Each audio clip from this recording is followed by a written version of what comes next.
হ্যাঁ, এখানে আল্লাহ বলছেন তারা যদি বারবার ইসলামের বিরুদ্ধে এরকম চক্রান্ত করতে থাকে, মুনাফিকরা আর গুজব যারা রটনাকারী তারা, তাহলে লানুগরিয়ান্নাকা বিহি, হে নবী তোমাকে তাদের বিরুদ্ধে আমি কি করব?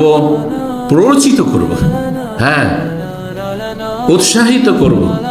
সুম্মা লা ইউজাবিরুনাকা ফিহা ইল্লা তারপরে এই মুনাফিকরা আপনার প্রতিবেশী হয়ে সামান্য কয়টা দিন ছাড়া আর বেশি থাকার চান্স পাবে না। মানে এদেরকে আর মদিনায় থাকতে দেব না আপনার প্রতিবেশী হয়ে। তাহলে বোঝা গেল যে মদিনা শহরে যারাই বসবাস করে তারাই হচ্ছে নবী সাল্লাল্লাহু আলাইহি ওয়াসাল্লামের প্রতিবেশী। কথা বললেন না? তাহলে বোঝা গেল কেউ যদি ঢাকায় বাস করেন, আরেকজন ঢাকা বলছে আমার প্রতিবেশী। দাম্মামে আছে ভাই, দাম্মামের একজন উত্তরে আর একজন দক্ষিণে, হ্যাঁ প্রতিবেশী। রিয়াজ 100 কিলোমিটারের বেশি এক প্রান্ত থেকে আরেক প্রান্ত, একই শহরে থাকে তো প্রতিবেশী। এইভাবে যে কোনো শহরে। তো যাই হোক, আমি 10টি হক বর্ণনা করব। কার হক? হ্যাঁ, প্রতিবেশীর হক। বিস্তারিত বলার সময় নেই, কারণ রাত ছোট হতে যাচ্ছে আর সময় আমাদের কাছে স্বল্প। আর তার মধ্যে 3 ভাগের 1 ভাগ সময় আমার প্রায় এতেই চলে গেছে প্রতিবেশীর সংজ্ঞা এবং ভূমিকায়। 1 নম্বর হক হচ্ছে যে প্রতিবেশীর সাথে কথা কাজের মাধ্যমে সদাচরণ করবে। মানুষের সাথে সদ্ব্যবহার, ভালো আচরণ কথার দ্বারা হয় আর কাজের দ্বারা হয়। এর বিপরীতটাও, কথা না বলে কাজ দিয়ে কষ্ট, আচার আচরণে কষ্ট, অথবা কোনো কাজের মাধ্যমে নয় কথার দ্বারা কষ্ট, দুটোই হয়। কথার দ্বারাও ক্ষতি করা হয় আর কাজের দ্বারাও ক্ষতি করা হয়। আপনি ইহসান করবেন, সদ্ব্যবহার করবেন, যেই শব্দটি কোরআনের ভাষা, যে আপনার অন্য সৃষ্টি, অন্য মানুষরা বা অন্য মাখলুক, এমনকি রবের ক্ষেত্র আল্লাহর সাথে ইহসান করা, জি, এটা হচ্ছে ইবাদত ইহসান।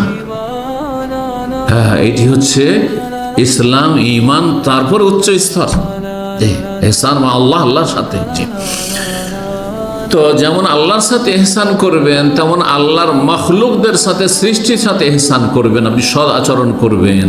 আর আল্লাহর সৃষ্টির মধ্যে সবচেয়ে শ্রেষ্ঠ হচ্ছে মানব জাতি, আর মানব জাতির মধ্যে সবচেয়ে শ্রেষ্ঠ, সত্যিকারের শ্রেষ্ঠ হচ্ছে মুসলিম। মুমিন মুসলিমের সাথে এবং মুমিন মুসলিমের সাথে যদি আপনার অন্য দিক থেকে আরও বেশি কাছের সম্পর্ক থাকে, তাহলে ইহসান, সদাচরণ গুরুত্ব আরও বেশি বেড়ে যায়। যেমনটা বলছিলাম প্রতিবেশীর ক্ষেত্রে, মুসলিম প্রতিবেশী, আত্মীয়। ইহসান বা সদাচরণ করা প্রতিবেশীর সাথে, এটি ঈমান, ইসলামের পরিচয়। রাসূলুল্লাহ সাল্লাল্লাহু আলাইহি ওয়াসাল্লাম প্রসিদ্ধ হাদিস সহিহ মুসলিমে রয়েছে, মান কানা ইউমিনু বিল্লাহি ওয়াল ইয়াউমিল আখির ফালইউহসিন ইলা জারিহি। কোন ব্যক্তি যদি আল্লাহ পরকালে বিশ্বাসী হয়, তাহলে যেন প্রতিবেশীর সাথে কি করে? সদাচরণ করে। তাহলে প্রতিবেশীর সাথে যদি ভালো আচরণ করেন, তাহলে আপনার আল্লাহর ওপর ঈমান আছে, পরকালে ঈমান আছে, এর প্রমাণ বহন করছেন আপনি। নাহলে আপনার কাছে প্রমাণ নেই। আপনি মুসলিম, আল্লাহ পরকালের ঈমানের দাবিদার, আর পাড়া প্রতিবেশীর সাথে আপনি সম্পর্ক খারাপ রাখছেন, অথবা কষ্ট দিচ্ছেন, অসৎ ব্যবহার করছেন, আপনি খেয়ানত করছেন, কষ্ট দিচ্ছেন বিভিন্নভাবে, তাহলে ঈমান নেই। ঈমানের কথা কেন বলা হয়েছে? কারণ এটা মানুষের অন্তরে কি বলবে, নাড়া দেবে যে আল্লাহ পরকালে বিশ্বাসী হলে এরকম কাজ করবে তুমি, আর তুমি যদি এরকম কাজ না করো, তার মানে তুমি আল্লাহ পরকালে বিশ্বাসী না, তুমি মৃত্যুক, তাহলে তুমি এই দাবিতে।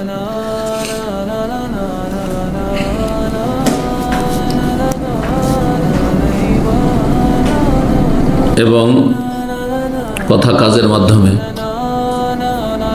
যদি আপনি প্রতিবেশীর সাথে ইহসান করেন, সদাচরণ করেন, তাহলে আল্লাহর ভালোবাসা পাবেন। কি পাবেন? এক তো ঈমানের লক্ষণ, 2 নম্বর হচ্ছে আল্লাহর ভালোবাসা পাবেন। এই মর্মে তাবরানীতে একটি হাদিস রয়েছে, আল্লামা আলবানী সহিহুল জামেতে 1409 নম্বর হাদিস, হাদিসটিকে সহিহ বলেছেন। বলছেন, ইন আহবাবতুম আন ইউহিব্বাকুমুল্লাহু ওয়া রাসূলুহু, তোমরা যদি পছন্দ করো যে আল্লাহ আমাকে ভালোবাসুক আর আল্লাহ রসুল আমাকে ভালোবাসুক, কোন মুসলিম চাই না? সবাই তো মুখে দাবি করেন যে আল্লাহ যেন ভালোবাসেন আমাকে, আর রসুল যেন আমাকে ভালোবাসেন। রসুল ভালোবাসে, রসুলের শাফাত পাবো হাসর মাঠে, এবং হাজো কাছের পানি পাবো। রসুল আমাকে জান্নাতে নিয়ে যাবেন, হ্যাঁ, অসহায় জাহান্নামে ছেড়ে দেবেন না। যদি কেউ আল্লাহ ও রাসূলের ভালোবাসা কামনা করে, চায়, তাহলে যেন কি করে? ফালিউহসিন ইলা জারিহি, সে যেন কি করে? ওয়া আহসিনু জিওয়ারা মান জাওয়ারাকুম, তোমাদের পাড়া প্রতিবেশীর সাথে কি করবে? সদাচরণ করবে, সদ্ব্যবহার করবে। সদাচরণের একটি দিক হচ্ছে যে পাড়া প্রতিবেশী যারা আশেপাশের লোক, তাদেরকে মাঝে মাঝে উপঢৌকন দেবেন, গিফট দেবেন। বিশেষ করে ভালো একটু খাবার হয়েছে, ভালো তরকারি হয়েছে, হ্যাঁ। আর গিফট দেওয়া, উপহার দেওয়া শুধু গরিবদের সাথে খাস না, যারা গরিব তাদেরকে সাদকাও দেবেন, আর হাদিয়াও দেবেন, গিফটও দেবেন। আর যারা সচ্ছল মানুষ আপনার মতো অথবা আপনার চাইতে বেশি সচ্ছল, তাদেরকে হাদিয়া দেবেন। তাদেরকে সাদাকা চলবে না, তাদেরকে হাদিয়া দেবেন। হাদিয়া দেওয়ার মাধ্যমে মানুষের যে অন্তর্জয় করা হয় আর মানুষের ভুল বুঝাবুঝি দূর করা হয়, এর চাইতে ভালো ঔষধ মনে হয় কোথাও। সালাম দিয়ে অনেক সময় কাজ হয় না, কারণ সালাম দিলে ও মুনাফিক করে সালাম দিচ্ছে, কিন্তু যখন আপনি হাদিয়া দিয়ে পাঠাবেন, যে কোনো কিছু ভালো হয়েছে, আপনার গাছের ফল অথবা আপনার আকিকে, আপনার কুরবানি, আপনার অমুক তমুক, আপনার বাড়িতে মেহমান দাওয়াত দিয়ে দিলেন বা হাদিয়া দিলেন, কিছু দিলেন, তখন অন্তরের বিদ্বেষ আর কালিমা যা কিছু থাকে সব দূর হয়ে যাবে। ভাই বোনে ভুল বোঝাবুঝি থাকতে পারে, ভুল বোঝাবুঝি দূর হয়ে যাবে। ভালো ঔষধ এগুলো।